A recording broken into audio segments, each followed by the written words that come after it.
ಸ್ವಲ್ಪ ಓಕೆ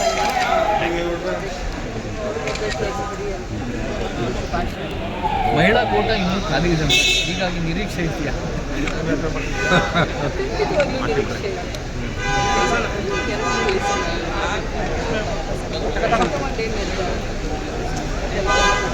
ಪಂಚಮಸಾಲಿ ಲಿಂಗಾಯತರಿಗೆ ಅವಕಾಶ ಆಗಿಲ್ಲ ಮೊದಲು ಹಂತದಲ್ಲಿ ಅಂತ ಒಂದು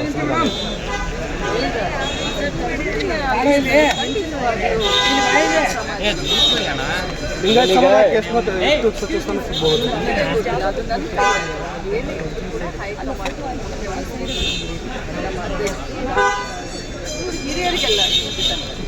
ಈ ಬೆಳವಣಿಗೆ ನಡುವೆ ಮೇಡಮ್ ರಾಮಲಿಂಗ ರೆಡ್ಡಿ ಅವರು ರಾಜೀನಾಮೆ ಕೊಟ್ಟಿದ್ದಾರೆ. ಸೊ ಇದು ಎಲ್ಲೋ ಒಂದು ಕಡೆ ಕಾಂಗ್ರೆಸ್ ಒಳಗೆ ಸರಿ ಇಲ್ಲ ಅನ್ನೋ ಥರದಲ್ಲೂ ಮೆಸೇಜ್ ಪಾಸ್ ಆಗ್ತಾ ಇದೆ.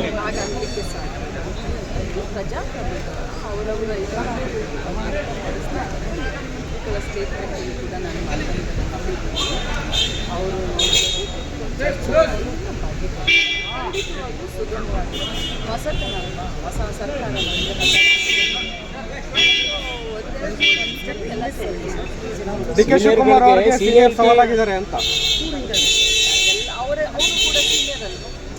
ಅವ್ರಿಗಿಂತ ಸೀನಿಯರ್ಗಳ ಸವಾಲಾಗಿರೋದು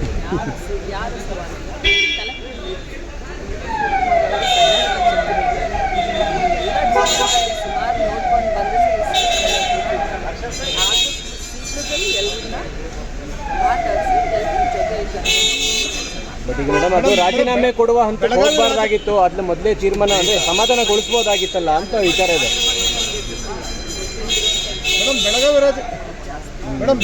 ಬೆಳಗಾವಿ ರಾಜಕಾರಣ ನಿಮ್ಮ ಮಂತ್ರಿ ಸ್ಥಾನಕ್ಕೆ ಅಡ್ಡಿ ಆಗ್ತಾ ಇದೆಯಾ? ಬೆಳಗಾವಿ ರಾಜಕಾರಣ 2023 ಸಮಾಧಾನ ಇನ್ನೆಷ್ಟು ಸ್ಥಾನ ಸಿಗ್ತಾವೆ ಮೇಡಮ್ ಬೆಳಗಾವಿಗೆ? ಬೆಳಗಾವಿಗೆ ಇನ್ನೂ ಹೆಚ್ಚುವರಿ 2 ಸಿಗ್ಬೋದಾ ಮೇಡಮ್? ಅಟ್ಲೀಸ್ಟ್ ಕನಿಷ್ಠ ಅಂದ್ರೆ 2 ಕೊಡಿ ಅಂತ ಹೇಳ್ತಾ ಇದ್ದೀವಿ. ಮೊದಲಿಂದಲೂ ಕೇಳ್ಕೊಂಡ್ಬಂದಿದ್ದೀವಿ. ಯಾಕಂತಂದ್ರೆ ಬೆಳಗಾವಿನ ನೋಡಿದ್ರೆ 3 ಜಿಲ್ಲೆಗೆ ಸಮಾನವಾಗಿ ಖಂಡಿತವಾಗಿ ಬೆಳಗಾವಿಗೆ ಇನ್ನೂ 2 ಇರಲೇಬೇಕು ಅಂತ ನಮ್ಮ ಒಂದು ವಿನಂತಿ. ಈ ವಿಡಿಯೋ ನಿಮಗೆ ಇಷ್ಟವಾದಲ್ಲಿ ಲೈಕ್ ಮಾಡಿ, ಶೇರ್ ಮಾಡಿ, ಸಬ್ಸ್ಕ್ರೈಬ್ ಮಾಡಿ.